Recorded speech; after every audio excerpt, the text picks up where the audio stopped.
We are part of the Fired Up Sports Network of shows. Please check out other Fired Up Sports Network podcasts like the P-Lot Pod, Water Cooler Talk, Bell Smashers, Philly Sports Love and Pain, Drunk on Broad, Beer Battered Sports, and the Fired Up Sports Show, which are available on all major podcasting hosting sites and social media. Also, check out Mark Ramos' Roundup on firedupsports.com, which breaks down the happenings going on with all your favorite local teams.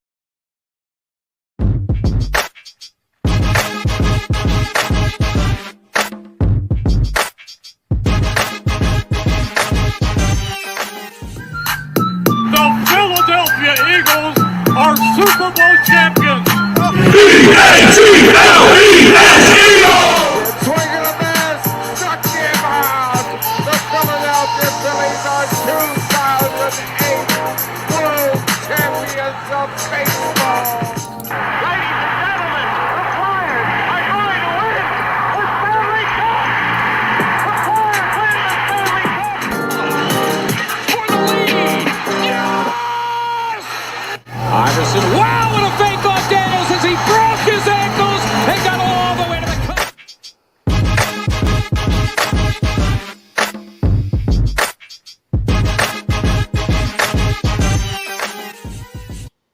Well, good Saturday morning. We're in here on what's this, Mike? This is episode 241, something like that. We're talking all things 241, Sixers, yeah. man. And it's well, it's been quite a start to the season.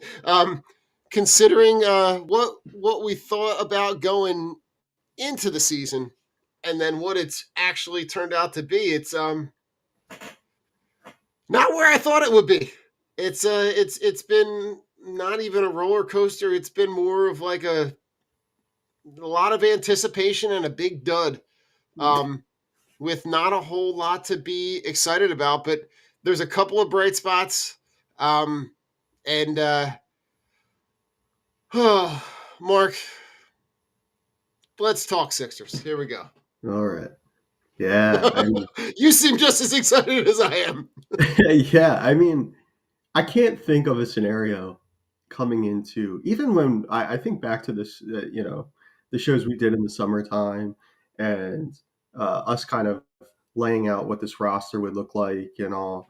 And it's just like, forget all of that. Like, it just, anything that we were like anticipating or hoping to start has just been like, well, forget all that. I think the only thing, and maybe I don't know if you want to start there or not, Don, but I think the only thing that we've talked about that was exciting and that like actually worked out so far has been Jarrett McCain. Well, let's just start there. I mean, let's just start with we'll start with the good news, man. Yeah. Better than advertised. I think there was a lot of skepticism coming into the season when the situation at the draft played out the way that it thought, right? I know there was a lot of pre-draft conversation that we had in that pick is collateral to trade to get a vet based on the way that they were building the roster. And then the draft plays out and they actually use the pick, and then the pick selection at the time, considering who was available, right? You had a kid on the board in Dalton Connect who had been really, really successful at the college level, would have given you some size, some length, some versatility on the wing. And you took an undersized athletic guard. And you basically took now that Maxey is like 2.0, I think you got like the 1.0, right? You got Right. and to me, it gave me a lot of pause because I'm like, I don't understand this from a roster construction, because I feel like you want to have guys that you can put on the court with your stars. And I feel like you're in a position where you can't really now Maxey's out with the hamstring, right? But I feel like it's going to be hard to put Maxey and McCain on the court at the same time, because that puts you at a significant disadvantage especially on the defensive end. Right. And there's only one ball. Yeah. There's only one ball. Yeah, I mean, it's like I guess it's at the point too where I'm just kind of like, uh, are we even really going to have to worry about guys being on the floor at the same time because nobody's ever available. Um, and to go back to that thing, I mean, like Dalton Connect has been a nice pick for the Lakers. I mean, he's turned out to be he's gotten off to a good start Oh um, yeah, absolutely. in LA. I think though I was happy. Like like the more I kind of learned about McCain, I was happier with the pick, Most with definitely. keeping the pick, and it's great to see him in this role now, starting to produce and because he's getting the opportunity to play, Oh and yeah. Oh, most definitely. so, but it's something that like for all the things that we're going to talk about today, like about the Sixers, and it was like I think the Sixers were coming into this year, right, thinking, hey, like if we can get these guys, like these guys are going to develop. Like I want to use the first half of the season to develop chemistry, especially when you have like you have like a player like who's uh, as talented as Paul George, Hmm. a player that is going to have the ball in his hands in Maxi, and then of course Joel's going to have the ball in his hands. Kind of have to like learn to play with each other, and it takes time. I think coming into this year, everything with the end goal, right, was always about the playoffs. The end goal was Right, always right, right, right. at 2-10. Now you're starting to look at it like, well, I mean, we may not even make the playoffs at this point. Do you go into the crappy for Cooper campaign? Like Yeah, I just it's such a quandary because it's like at 2-10, like what are we doing? yeah, Like you're losing game. You played last night with Paul George and Embiid, and you lose in Orlando. yeah, yeah. It just But let's get back to Jared McCain, right? Because All right, I yeah, think it's definitely worth highlighting, right? And Jared McCain amongst rookies, first in points, first in threes, first in free throws. I don't correct me if I'm wrong. I'm pretty sure he hasn't missed a free throw at this point. Um, and he's fifth in assists. Like he's not just occupying space on the court. He's producing and he's playing really well. Um, Even in the last 3 games, right, averaging 22 and a half, almost 3 rebounds, 2 assists, right, playing 30 minutes. Like hmm he's playing, and if you look at when he's playing meaningful minutes at the end of quarters, the end of halves, at the end of games, when you're looking at getting your best five on the court. To me, there's only a benefit to this, right? The benefit that you can look at him as a way to really be productive on the back end of this season yeah, when yeah, you're going to need it. yeah. You will, and they're in that position now where it's like the more experience for McCain, the better because they're gonna have to rely on him at some point, and or they're already relying on him, and this whole thing, I mean, has been like a complete like it's been a house of cards kind of thing, It's like and one piece goes, and then the rest of the cards just kind of it's affected everything else, Oh, most and definitely. so I mean, McCain's been great, and I think, but I am worried. You made a good point there, Don, about now he starts to play better, and it's like, well, where are you going to put him when the time comes? When everybody's healthy, if they're healthy. So Right. And if you look at like the graphic that I just put up, right, these are the stats from his last 5 games. yeah, yeah, And it's really impressive, he's right? hooping. You go all the way back to the game in LA, right? 18, 1 and 2. And then a couple of days later in Charlotte, or you're talking about 27 and 3 when they played the Knicks, 23 and 3. And then the game against Cleveland, right? And Cleveland's coming into that game having not lost a game. And that game, they played without anybody and were really competitive. But 34, 10 and 6. Um, and then the game in Orlando, 29 and 1. Um, he's been as advertised, and I like where we're looking at with him in terms of his production. And I'm going to go out on a limb, Mark. We don't normally make predictions on this show. That's normally reserved for when Rich and Joe and I start talking birds once a week. But I think Jared McCain gets a 50-point game this year. Ooh, yeah, I wonder what there probably aren't odds for that, yeah, but I would it for whatever reason, yeah, right? His athleticism, his ability to be able to get to the hoop, his length in terms of his ability to be able to stretch the floor, being efficient from three. Um, I could see a scenario like the game in Cleveland where they need him to just score points, and they were relying on him to get buckets down the stretch in that fourth quarter. I think that Jared McCain has the ability to be able to get a 50-point game. yeah, yeah. I could see. I mean, guy, I could definitely, maybe a night, maybe a night this winter in Washington or something, nice cold night Mm-hmm. in Washington or something. I could see that a game where he's just unconscious. Um, but like these are some of the things. I mean, coming in, it's nice to see though. Like regardless, like when you come into a year and you're looking at like, um, you know, you're like evaluating and you're looking at scouting reports and things like that. Really, Mm-hmm. at least all the public scouting reports, all the ones that you can like look up yourself. Um, I mean, like he's been as advertised. The scoring ability, the range from beyond the arc. I mean, he's been, um, he's surprisingly good too. Like he competes on the glass. Like he'll go and like compete for rebounds and things like Mm-hmm. that, which I think was also something that people talked about him. Despite being like not having the size to do those types of things, he's game for it.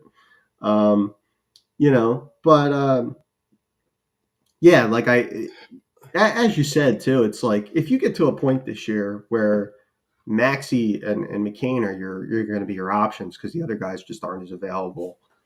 Um, while that has that has an opportunity there to fill it up, they're also going to be Mm-hmm. prone to the other side of the floor defensively, and Yeah.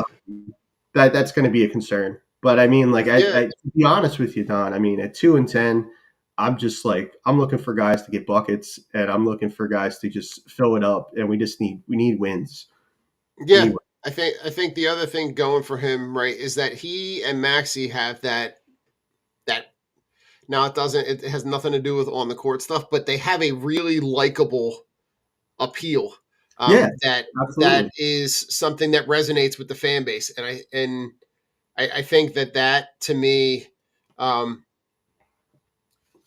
you can see that conversation is not happening in the locker room. That he is seen as not a rookie, as a guy that's been able to come in and compete and be productive. And I love that. That is for me probably the lone bright spot in all of this. Um, you've got all of the Embiid drama to start the season, Oh right? god. With the load management, the him getting in a fight with Marcus Hayes and then getting suspended, and then he comes out and then he looks like almost disinterested. Didn't in that opening game doesn't, and even in this game in Orlando, doesn't look like a guy who's quote unquote ramping up to be able to get to a spot in the season where he's. I mean, my question to you, Mark, with Embiid: have we seen the best of Embiid? Are his best days in the rearview mirror? I know you just No. gave him an extension. I know that they're dialed in on Maxi and Paul George and Joel Mhm, Embiid for the next 3 seasons mhm. at the very least. Are his best days behind him? I mean, it feels like it's getting to that point where things are happening that like it feels like this is like this is the end. Like this feels very like um, you know, I don't know. I think it was Bill Simmons on The Ringer, on the Bill Simmons show. He had said something like about like this feels like very very much like Shaq and Phoenix right Oh, now, and jeez. and I thought about that and I was like, oh God, like when I heard him say that, I saw a clip from his show, and you know that's a difficult question to answer because I think it feels that way, but we're also all emotionally invested.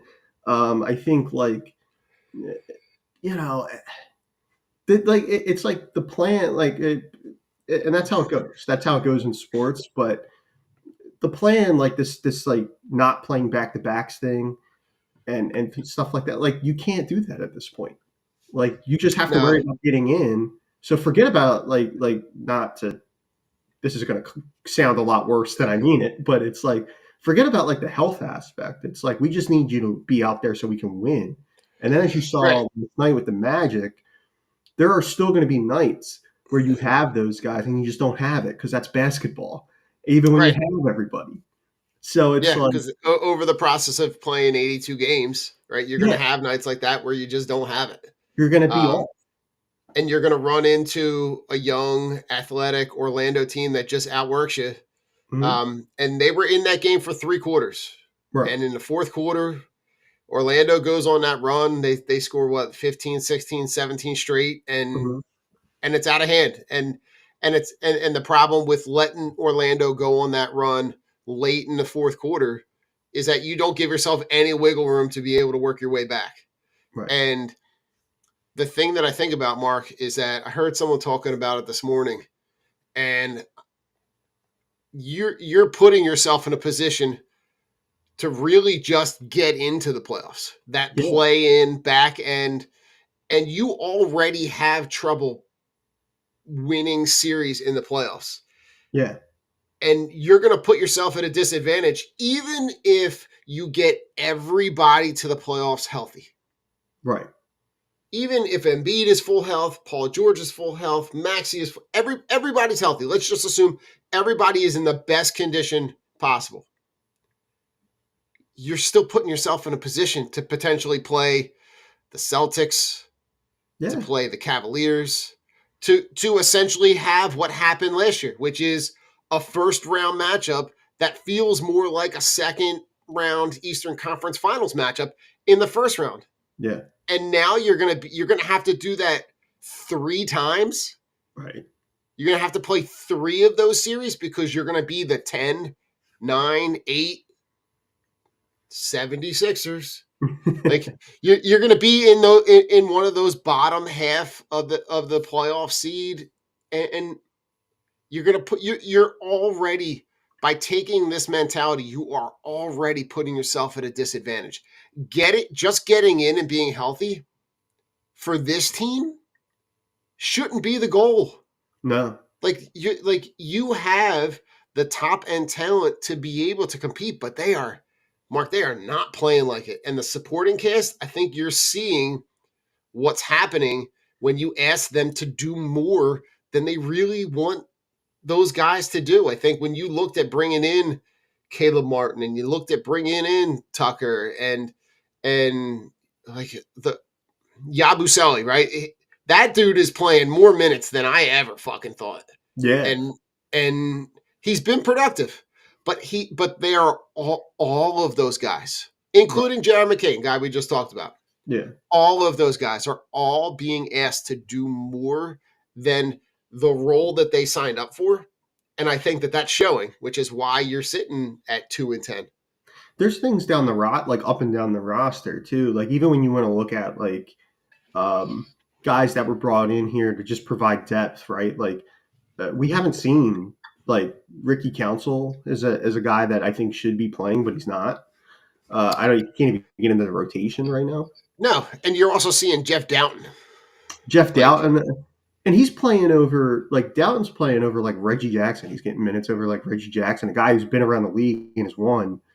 Um, and it's just kind of like those are small minded. Like if the Sixers were winning right now, we would be talking about those things, saying, why aren't they doing these things? But it's almost like we're talking about them now because it's like every little piece of it is getting examined Yeah. because we have to do we like you don't want to just lay it at one thing. Like it's never one thing. You don't get off to a start like this and it's just one No. thing. Oh, it's It's very, very layered. yeah, there's a lot of things going on here. And like I think about PG, right? Like, and if I'm George, I know that it's probably he's not going to play a ton of back to backs, but I think almost if I were him on a personal level, Hmm. I think I would go to Sixers management and I'd be like, I know that like I don't typically play. We had some rest days listed in there. Team's off to a bad start. The team needs me. I think I'm going to Hmm. go play some more back to backs than I had planned. Um, I think that would certainly win over some people that maybe were skeptical about bringing him in. Uh, Oh, true.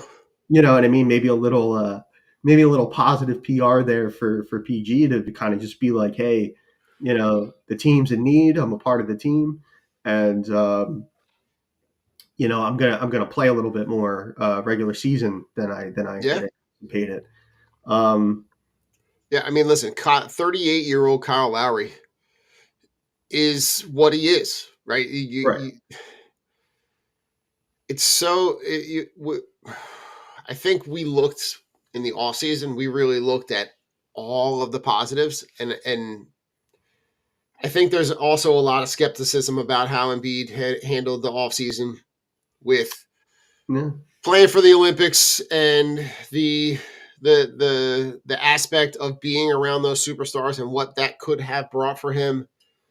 And we're just not seeing that in translation to what we're seeing on the court. And it's again, right, we're seeing it's a 2-game sample at this point. But like, I don't know, Mark, just kind of makes me shake my head. And then I'm trying to pull this up. I saw this collection of stats from a Party on Broad podcast, Okay. that the Sixers so far this season, um,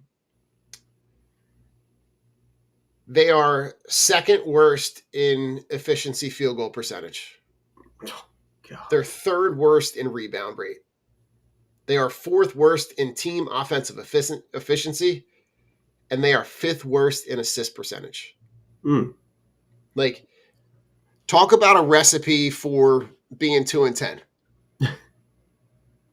Yeah. Like the the pace on the floor has just been bad. It seems like they're all kind of just standing around. Um, I wish we had better news. Yeah. It's just it's and the hard part is, Mark, is that it doesn't appear as though there's anything in sight. Like the plan moving forward is like, oh, all right, well, Maxi's going to be back. I heard you heard him on the broadcast last night say, he's on the floor, he's going through the basketball motions, but he's that hamstring is a very, very touchy injury, right? Because that's one Mhm. that easily gets aggravated. So you want to really wait until he's completely healed up before we get back to putting him on the court. And at 2-10, right, you need him on the court because you need to start being able to stack wins. I don't know when, like, you've put yourself in a position where you're probably going to be under 500 until after Christmas unless you figure out something fast. Right. Um, I don't know what the right answer is. I don't know Yeah. what the plan is because it's there's just it feels like there's no end in sight. It feels like there's like you're looking at just kind of like, God, I hate this because I know my wife hates when I say this, but like just is what it is, Yeah. Yeah. and that Yeah. kind of sucks. Yeah. It kind of sucks for a team that we thought had top of the Eastern Conference, playoff aspirations based on the offseason that they had. Yeah. Yeah. And I think too, like, I, it reminds me a lot of that. Reminds me of the old what is it? the SpongeBob meme of Squidward going to work with the 0 days without nonsense sign, and he's just walking. Yeah, like Mark, as soon as you said it, I felt it come over me, and I had to turn away because I felt like if I really if I leaned into it a little bit, I would have spit my coffee all over the computer. But yeah, yeah. you're right. That's a very we're not at the meme of the dog sitting in the room with the rest of the room on fire. We're not Yeah, there yet, but we're definitely in that 0 days without chaos conversation. yeah. And yeah. I mean, it's hard. Like it's one of those things. Like again, like just where like we're sitting here, we're doing this show, and it's just kind of like we could go through piece by piece. For anybody that listens to this show, it's just like we're all watching these games. We all see like it's just so blatantly like they need the Maxi thing, the Maxine tree. You hit the nail right on the head with the hamstring. That is going to be they're going to have to monitor that whole season because there's going to be nights where it's tight. There's going to be things where it's probably going to bother them or at least Almost pop definitely. up a couple times throughout the year. But the whole fact that you know we were entirely the first couple weeks of the season we were entirely dependent on Tyrese. That's a heavy workload for a guy that was expected to be one of three guys that was going to be. So it's like at the same time, I mean, I don't, yeah, I don't know the answer. I think they're going to have to. All I know is that Embiid and George are going to have to play for chemistry's sake, for um, figuring this out, and we're gonna have to roll with the punches if guys start getting banged up and nicked up. It's just going to be the reality of it, and we'll see where we end up at the end of the season.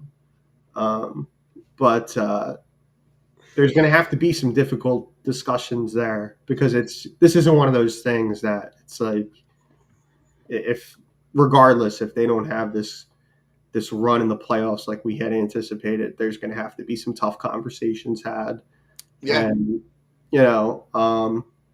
about what are we doing, where are we going like from yeah. here, What's the plan? yeah, Because where are we going to look like moving forward. when you look at the top end of their roster, right? You're gonna have this year. You got Embiid making 51. You Hmm. got Paul George making 49, and you got Tyrese Maxey making 35. Right. None of those guys are going anywhere. No. So like, do you try to rebuild this roster again mid-season? Like, Right. but what pieces do you have? And this is the other part of like you can't just make a trade to make a trade, but like what pieces do you have that are appealing to other teams? Right. Right? Like is Jared McCain a trade candidate? Right? Is this first half of the season? Are you showcasing him to trade him, or are you keeping him around because he's cheap and he's productive? Right.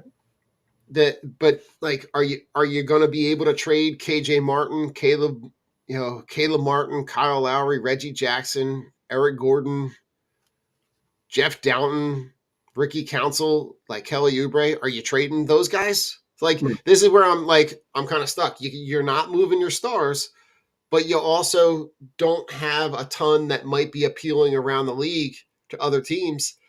But maybe you get yourself like if they see themselves and they're kind of floundering at the back end of the playoff, and like I could see them selling pieces. Like the way that the season started, it wouldn't surprise me if they put themselves in a position where they're selling pieces, like these guys that they brought in on 1 year contracts, if they're just flipping them for any kind of capital that they can get. Yeah. And I hate this. That is sad. Yeah. Yeah, because I mean, then it starts to become about like just having having the draft capital to have the flexibility to do other things, and because there's no worse place to be, right? In sports, it doesn't matter what sport it is. But to be not good enough and to be capped out, that's a recipe for disaster. It happens in every sport. You know, That's what got us here.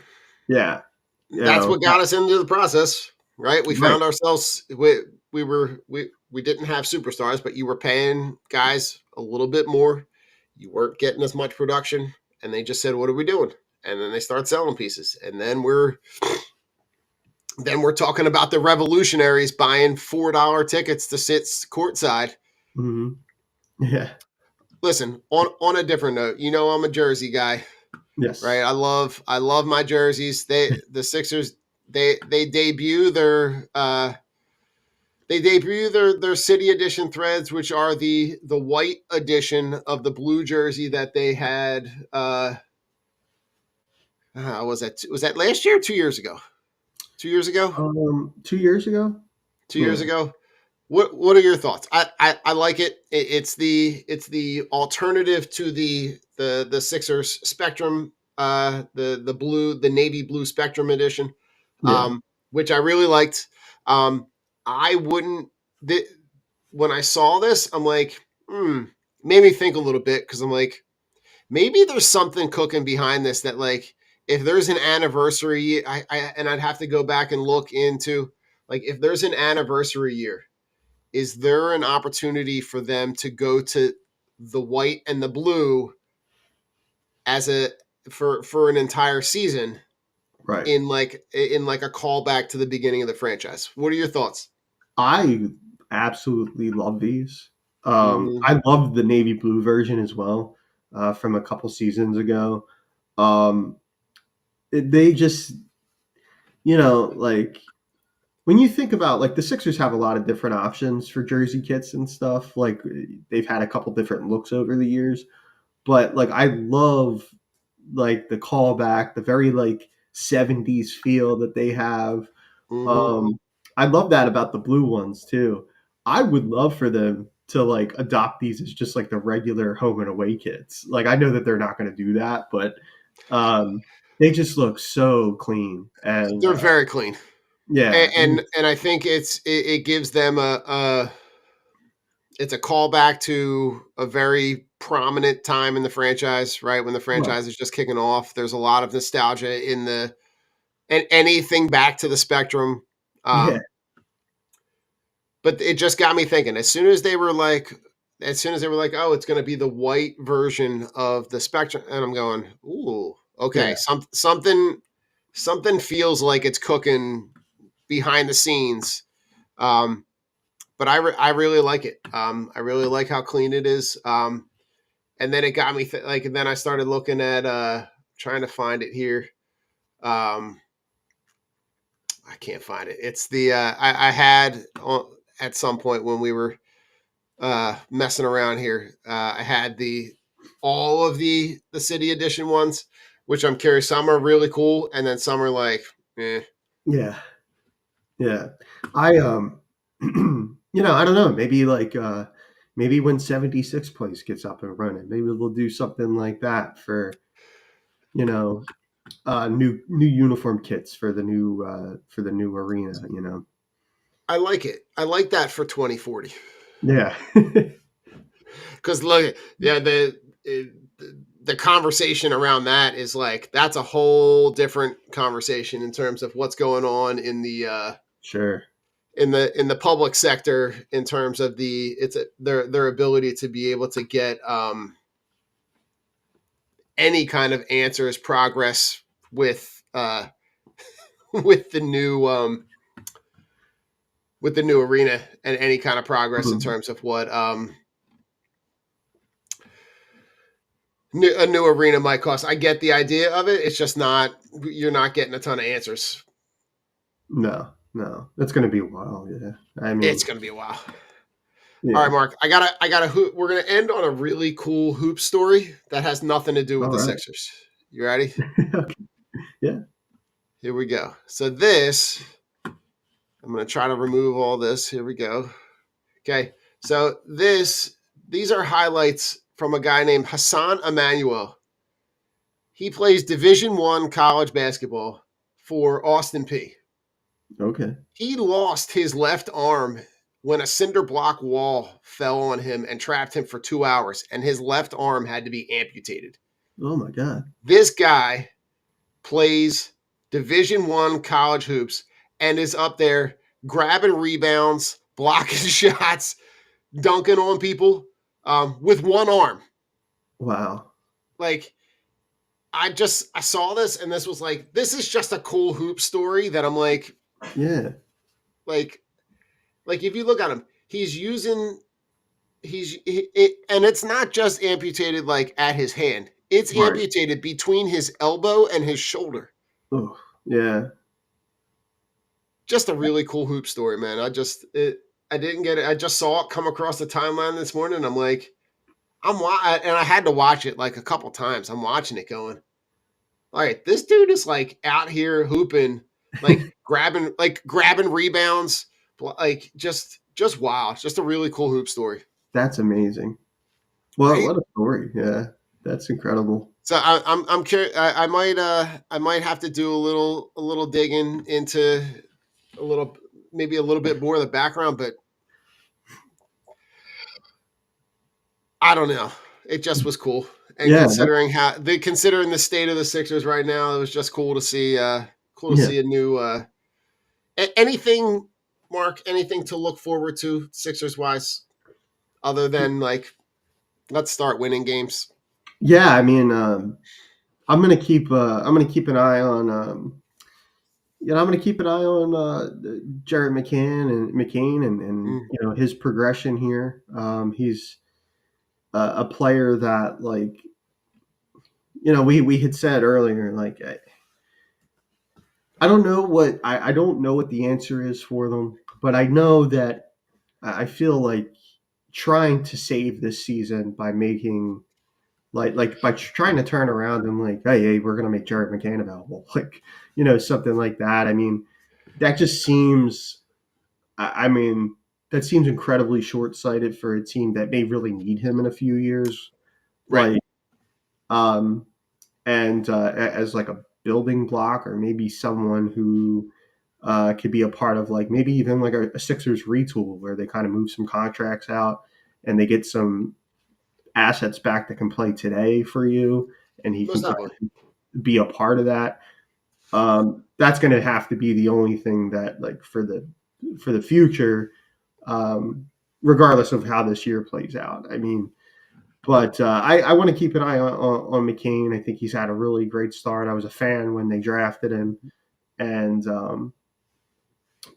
I would like to see I would like to see him out there with Tyrese if they could somehow stagger the minutes and see how that looks at some point. I mean, what other option is there? I mean, they're going to have to find buckets from somewhere, and Oh God, it's the truth, Mark. Well, listen, we're gonna play some intro outro stuff, and on the back end we'll talk all things Flyers, but go Sixers, I yeah, guess maybe kind of sort of whatever.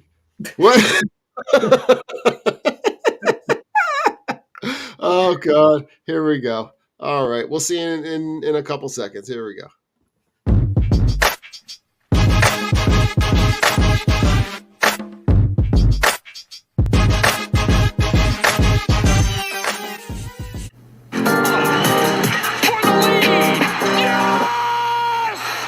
Iverson, wow, what a fake off Daniels as he broke his ankles and got all the way to the cup.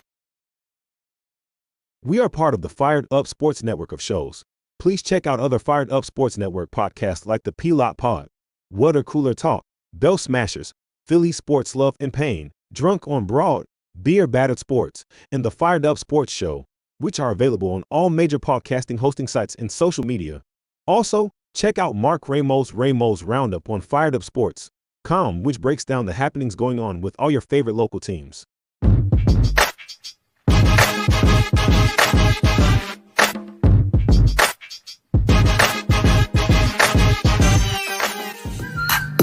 The Philadelphia Eagles are Super Bowl champions. Swing and a miss. Struck him out. The Philadelphia Phillies are 2008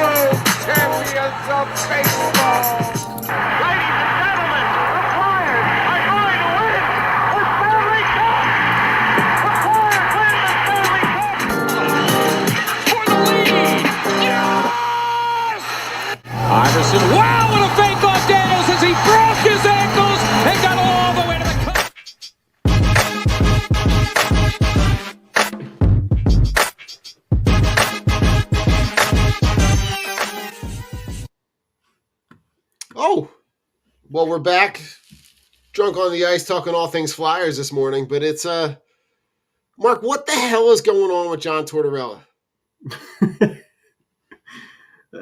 Good God! Yeah.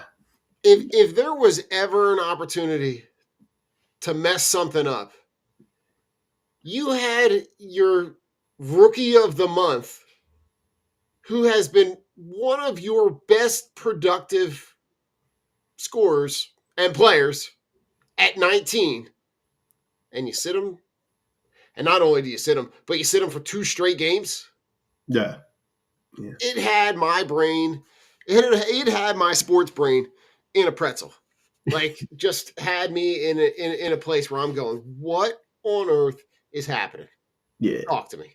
Because you were down at the game on what was that? Was that Wednesday? The game against the Sharks. Monday, I think. Was Monday night? Yeah. Talk me off a ledge, Mark. Tell me because he comes back and the game in Ottawa and lit up my timeline at halftime of the Eagles game with the overtime winner. Man, he has been really impressive. But talk to me about, can you give me some insight into potential logic for sitting him down for 2 straight games? Yeah, I think that the logic that they're looking at and how I think it's a matter of personal preference, really. But I think the Flyers believe, I think John Tortorella believes that it, and this is a side. I'll say what I was originally going to say, and then I'll address something else about it. But it's just kind of like I think they believe that he needs this time to he was looking sluggish before that. It's a lot of hockey early in a kid's career, especially somebody who, despite playing pro, has never played 82 games of professional hockey, let alone in the best league in the world. I think they wanted to use it as like a physical and mental reset.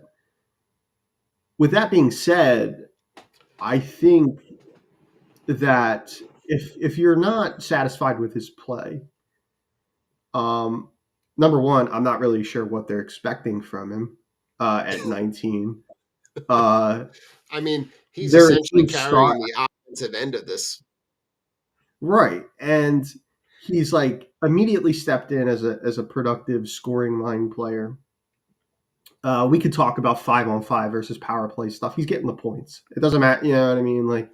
He's putting up the numbers, and right.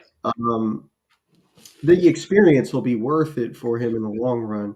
And I do think this is a blip on the radar for him long term. But it's just kind of like this idea too. I think the Flyers are so committed to this idea that they're going to let the coach do what he does, and this seems like a rite of passage if you're going to play for him. That you're going to end up in the press box every now and again. I just don't agree with that on a personal level. I think you need to let guys, especially a player. There are some players that, especially of Michkov's ilk, you need to let them play through things, right. Let them figure it out, instead of just sending them away. If it was about rest, or it was about hey, we want to give them a mental reset, I don't know why they just didn't say that. All right. So as you're saying what you were saying, it's Mhm. literally what I was thinking. Yeah. As soon as you're well, maybe they're just trying to sit them down, give them a thought. If that's what it is, then just say it. Just say, yeah. Right. Same thing with the Sixers with Embiid, right? If you saying you can't wait until the season starts and then say, wait, he's not playing, we're going to ramp it up.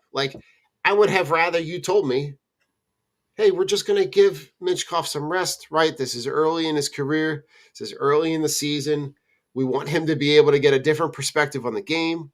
We're going to give him some rest with this 2-game stretch, and then he'll be back. Nothing's wrong.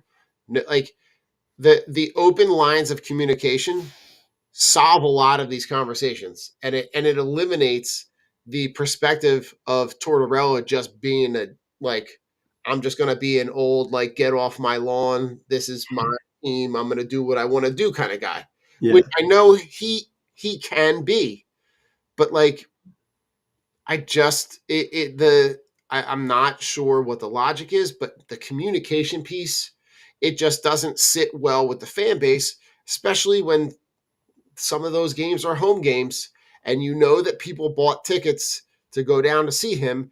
If you're going to do that, I would rather you do it on the road where you're not sitting the new iconic cornerstone young superstar at a home game. Now, I I mean, do think he played he's though. also a very, very historic career, right? He's, Right. you know, the Flyers 19 and under to score 7 points in their first 7 games, right? Mhm. One of 4. Yeah. You're talking Peter Zezel, who had 8, and you got Mitchkoff, Lindros, and Rick Sutter, right? That's elite company in this franchise. Mhm. Yeah. You know, the fact that he's not just on the ice, he's productive, and and we can get into the elite company in terms of his on ice vision, his ability to be able to create plays and get other guys in space. It's really, really cool to watch at this point early in the Yeah. career. Yeah. I think for the benching aspect of it, I do think like he did play Monday. It was on the road that they sat him. He sat in Tampa and Florida, right? I think it was Did those I two. get it wrong? Yeah, he did play at home. They haven't Okay. sat him at home, yeah. But Maybe I'm Mark. I think I'm just a little jaded from our Sixers conversation. I'm like, I can't keep it straight. yeah, even the Flyers though, I think I think even John Tortorella knows like that. Don't sit him at home. Like if you're gonna sit him on the road, please. Like because that's going to be a storyline unto itself if he Right. does that. For paying customers and things like that to come see him play.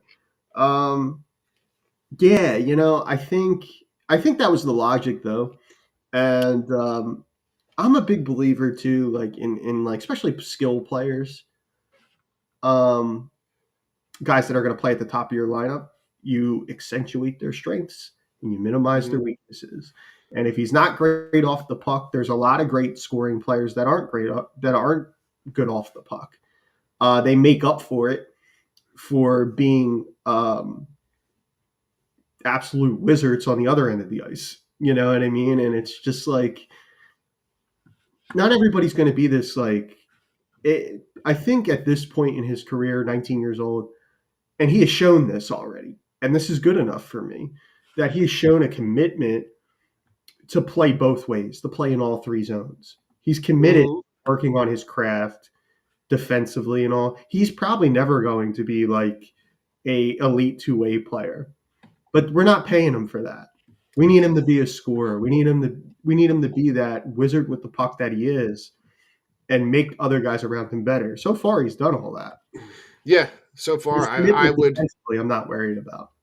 no, not at all. And you talk about his wizardry on the ice, right? I'm going to pull up the play from the overtime winner in Ottawa, Yeah. and you're looking at his ability to be able to get anywhere he wants on the ice, right? He's going to get the puck and go to the off angle, right? Mhm. You're talking about he takes that overtime winner from essentially what is the goal line, the goal line extended all the way near the boards, Yeah.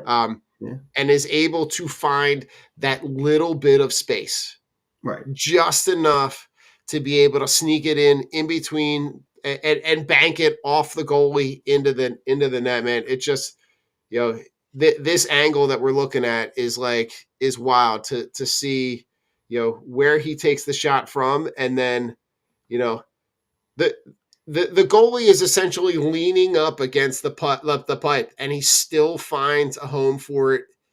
Just really cool play for him. And I gotta be honest, Mark.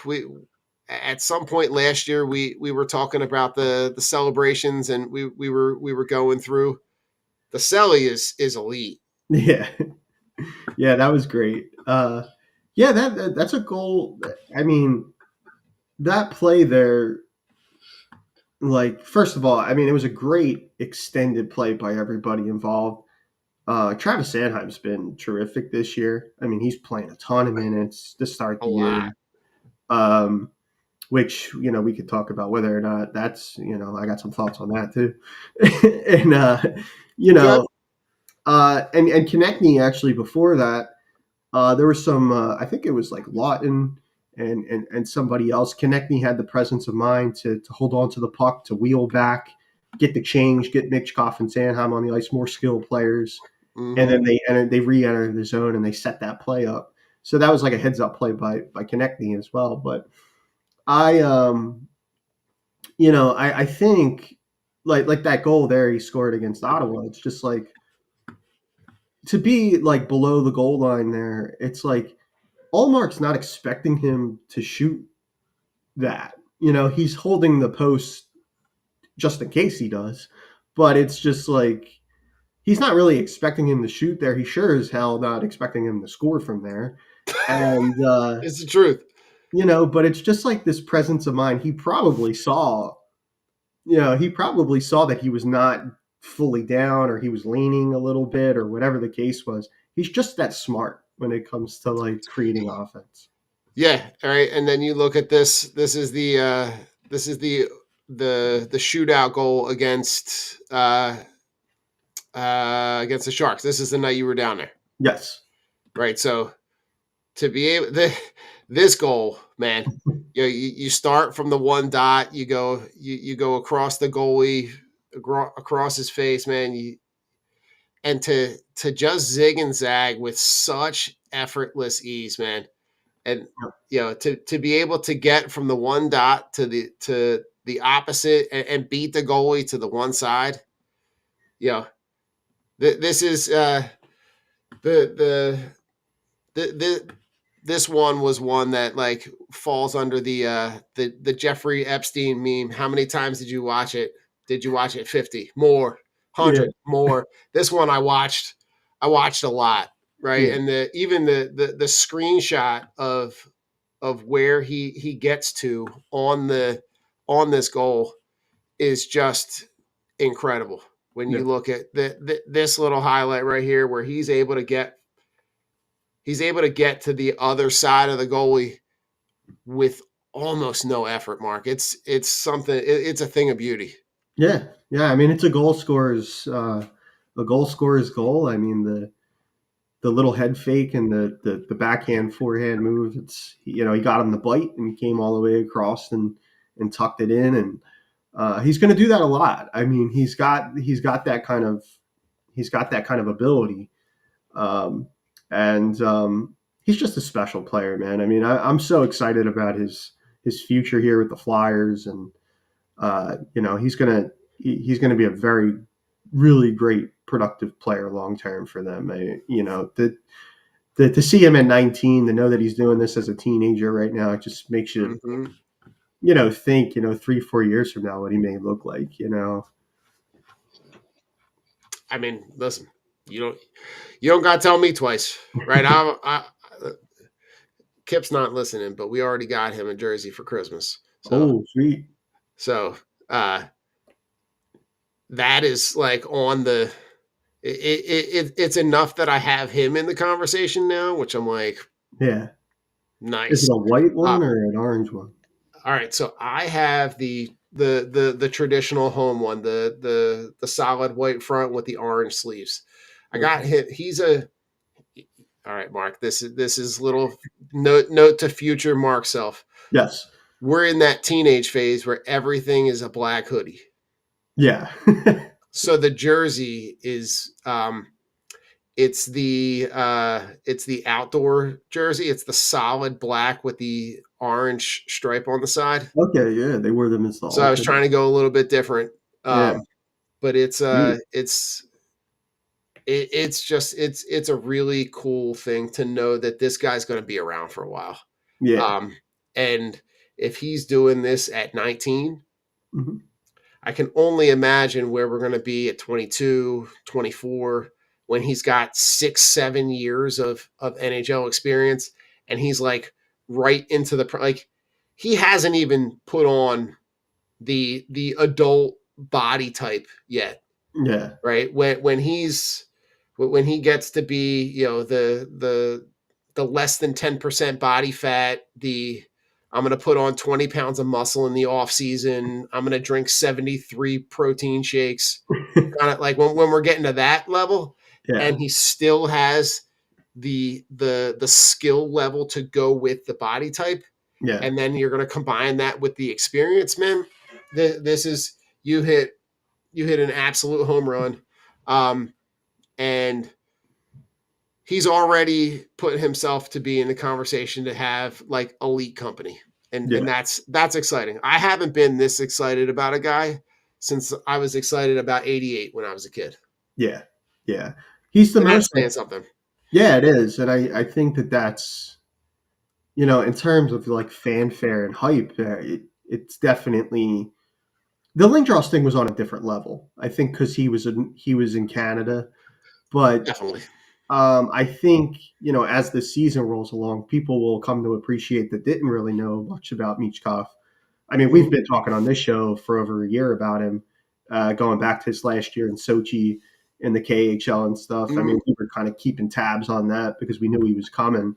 He got here earlier than we had anticipated, but I think, yeah, it's very, very similar. Similar, like the hype for those who, it's not going to be very long before the entire city that's not really paying attention, they're going to be paying attention again.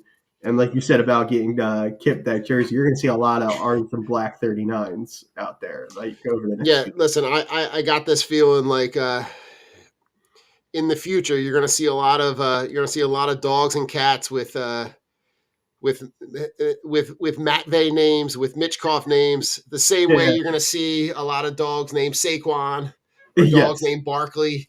Like that's coming. Yeah. That I think that's on the horizon, right? And you're looking at a guy who in 15 games has already scored 13 points. Yeah. Yeah, and it's balanced, right? You're talking about 6 goals, 7 assists, right? Second on the team behind Konechny. Um,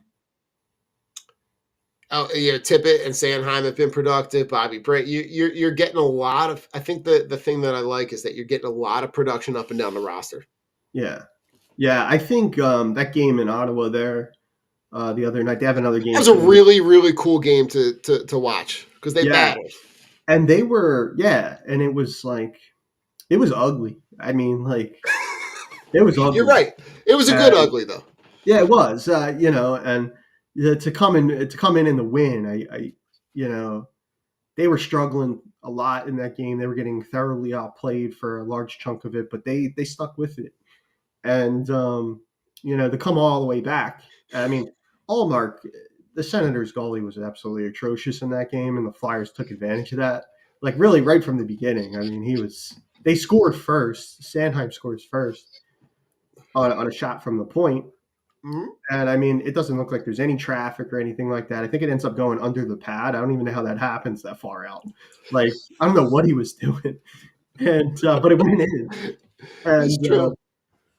like, so the goaltending was bad, but like, that has, the Flyers did have to come back and play in that game and to compete. And they did. They definitely did. And, I will say as a aside, we mentioned Travis Sanheim a couple times here. Um, he's having a great year. He's playing Mhm. a lot of minutes. I think the other night was it in it wasn't in Ottawa. Maybe it was the Sharks game. Maybe it was San Jose. He played 30 minutes in one of those games, Yeah, and it's November 16th, right? Yeah, November 16th. That's a yeah, lot of mileage and minutes to be putting on a guy this early in the season. I saw the other it's day true.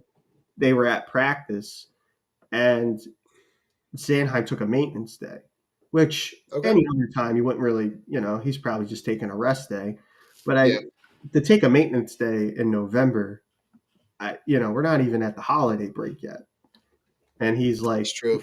and they're going to need him to continue to play at a high level. So, um, that's another side thing that I think is Yeah. kind of I mean, worth. I'm just looking at the stats, right? You're looking at Sandheim averaging 25 minutes a game, Yeah, I mean, right? And that's 3 more minutes than the next closest guy. right, right. And he's played with Emil Andre, who they called up for Cam York. Hmm. Emil Andre's been terrific since he's been up. When York comes off of IR, which I think is soon, um, I mean, he can't go back. Andre can't go back to Lehigh Valley. He's just played too well, and I would agree. they're gonna have to figure something out there. Um, so we'll see what happens there. But he's played himself back into the top six. He looks excellent. He reminds a lot of people have said this online, but he's got a little chemo team into his game. I don't, Ooh, you know, okay. he I can see that now. he can play. He can play, and he's shown it. He's getting power play time. He's good with the puck. He's got great poise. He's a good player. He's really kind of come along here, and I think you have to kind of consider him a part of the plans here moving forward until he's plays his way Yeah, out. he's essentially taken that opportunity of having to have them make that decision really hard, which Yeah. you know for what this season is, right? This is the second season of like, let's not have like, it's not zero expectations, but like the expectations are like, let's see production from guys. And I think you're seeing glimpses from guys in terms of their, I can't remember the exchange. There was a goal the other night where the puck goes like almost 3/4 the length of the ice from one board, like, and it leads to a breakout goal. Mhm. That kind of things, those little glimpses, right? The on ice vision that I'm seeing from these guys gets me really excited for where it could be once things start really rolling. Yeah. Yeah. I mean, there are some.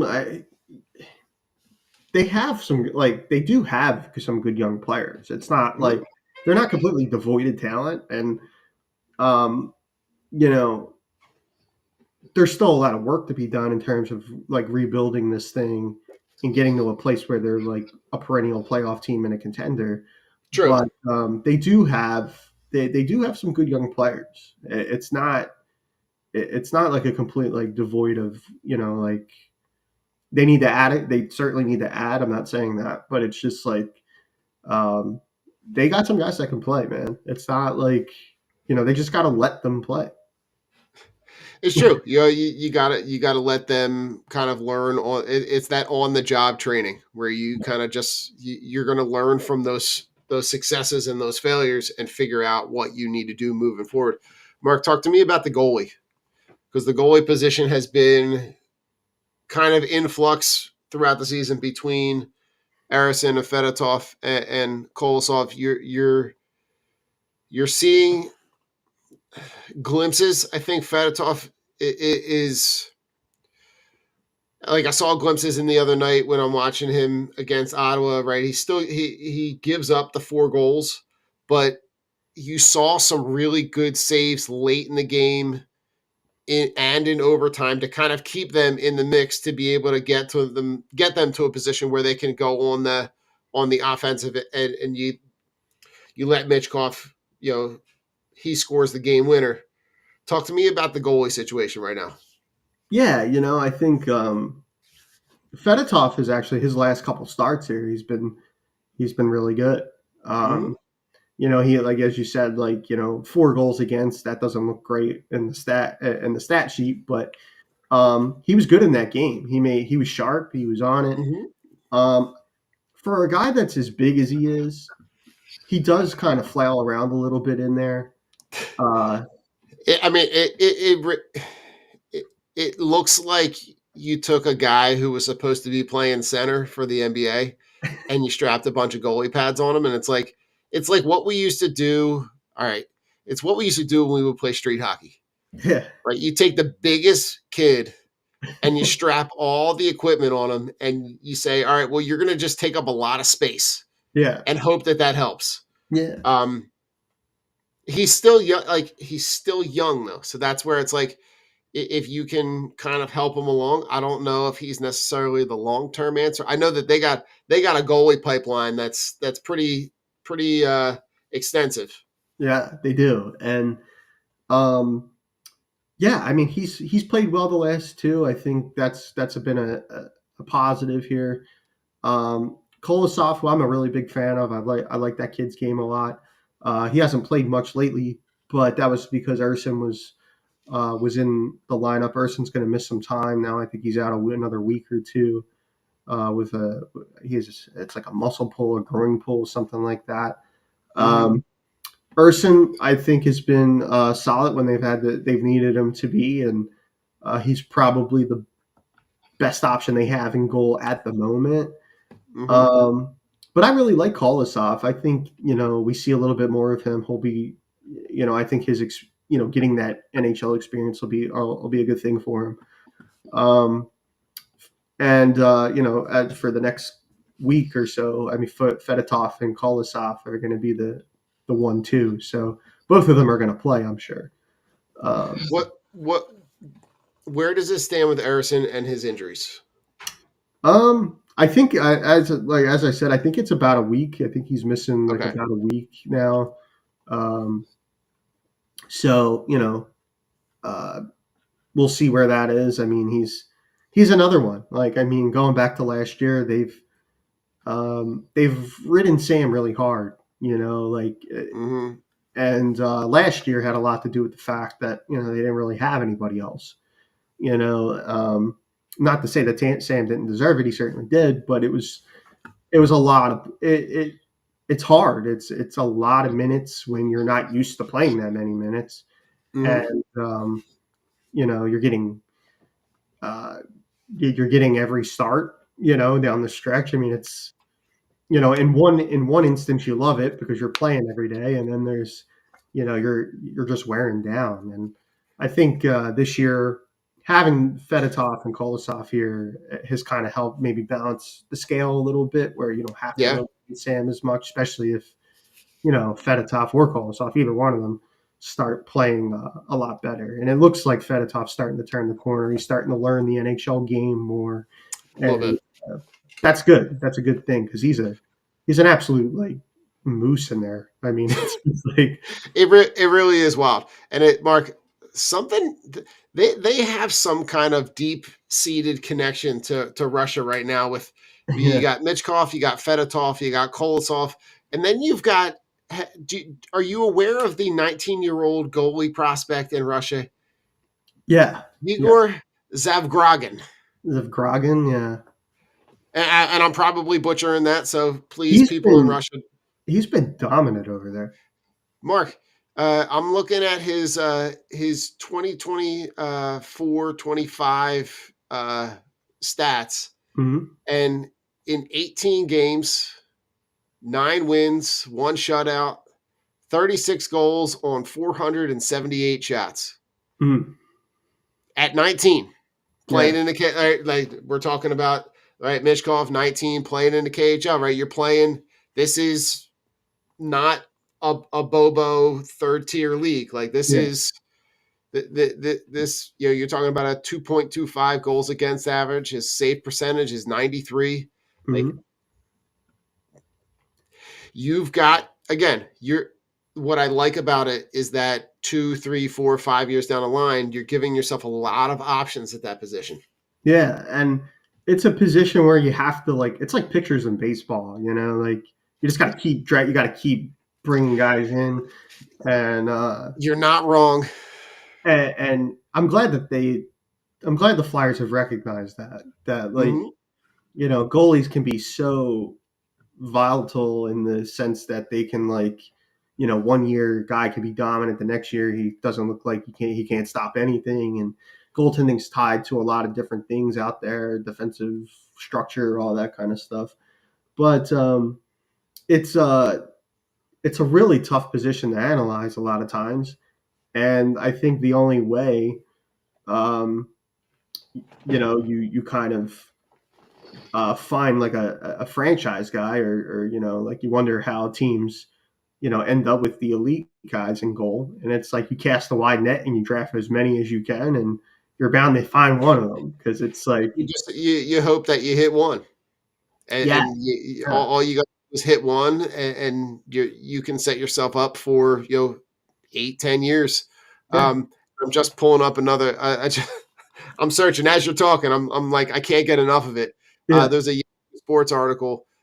So he was the KHL's Rookie of the Month, recording an 8-1 record, and in that month with a .933 save percentage and 2 goals against, 2 shutouts in the month. Right, so Pretty good. that. I know that that's a lot of numbers, right? We're not a math pod, but it's all good news. So I like what I see. Talk to me about right. They're going to play tonight. Talk to me about the next couple of days. What should we be looking out for in the next couple games?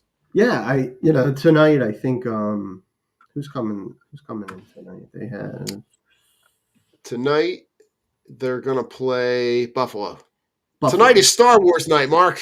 Oh, Star Wars night. Yeah, They're giving away a Star Wars Flyers themed T-shirt. that's pretty cool. Yeah, yeah, I think Buffalo here. Buffalo is one of these teams too. Like they're in a very similar position the Flyers are in, and uh, they have a lot of good young players. I think in the Atlantic Division, I think a lot of people are kind of looking for somebody to kind of take that other spot, right? Like it's Boston, Toronto, as like the class of the division. They've been the class of the division for a while, and Florida, of course, the Panthers, the defending Cup champs, Mm-hmm. but I think that other spot, it's like Detroit's kind of hanging around, Right. Ottawa, who they saw the other night, and a team like Buffalo. Like they're all kind of vying for that fourth spot in the division. And to maybe end up in a wild card spot or something like that. Yeah, listen, you're going to play 6 out of the next 7 at home too. Yeah, they're going to be there's home a lot. They're gonna be home a bunch. You're gonna play Buffalo, Colorado, Carolina, Chicago, Vegas. You go at Nashville, and then you go for the next like that stretch at the end of November. You're gonna go home away, home away, home away a bunch. But you've got a good stretch at home where you're gonna play at least you're gonna play 5 consecutive games at home, right? You're gonna play 6 out of 7. And the one, the one game you're going to play away is you're going to be at Nashville. So, Right. I think this is a good opportunity to get tested because you're going to see a couple of really good teams. You're going to see a handful of teams. You're going to see the 3 out of the 4 are going to be teams out west, right? You're going to see a little bit from Colorado, Chicago, and Vegas. So you're gonna get an opportunity to kind of see where this team is, and give yourself a good stretch to kind of go, kind of close out the month of November with a really good productive stretch, and kind of I think what I'm looking for them to do tonight is kind of build off that, scrappy. We didn't play our best, but we figured out a way to kind of score 2 goals late in Ottawa. You get the overtime winner. You're not just getting the points, but you're scrapping together wins and wins in games where in years past that game in Ottawa is a hard loss. You pull the goalie late, they score another goal, they put it away, but you really battled and you put yourself in a position to go to overtime. You battle in overtime. I'm looking for you to build off of that and maybe go through this next stretch and maybe split. Maybe you go 500 and you pull a couple overtime points. But on the overall, I think this this team is kind of where I thought it might be. Yeah, I think so. Yeah, there's some tough games coming up, some challenging games. Colorado and Carolina coming in. They're both good teams, and you'll see. We'll get the next Saturday. We'll get the Bedard versus Michkov game, and that'll be fun. Nice. So there's some good ones coming up here. I mean, Vegas. Vegas is always tough. Nashville's been atrocious this year. I don't know what's going on there. Um, so, you know, they were expected to be a lot better than they've been. So Yeah. it'll be a good stretch here. It's a good test. You know, Buffalo's interesting. Like they're very similar to where the Flyers are right now, Yeah. and you know, they have a lot of good young players too. You know, Rasmus Dahlin, of course, on the back end. Tage Thompson's their star. Dylan Cousins, J.J. Paterka. They got some good players. They got some good young players, skilled guys. So it'll be interesting. Most definitely. Well, listen, we'll catch up in a couple weekends. You know, for everybody out there, you know, we'll get together on the next one. We'll be talking all things Flyers. Mark, on the way out, go Flyers. Please.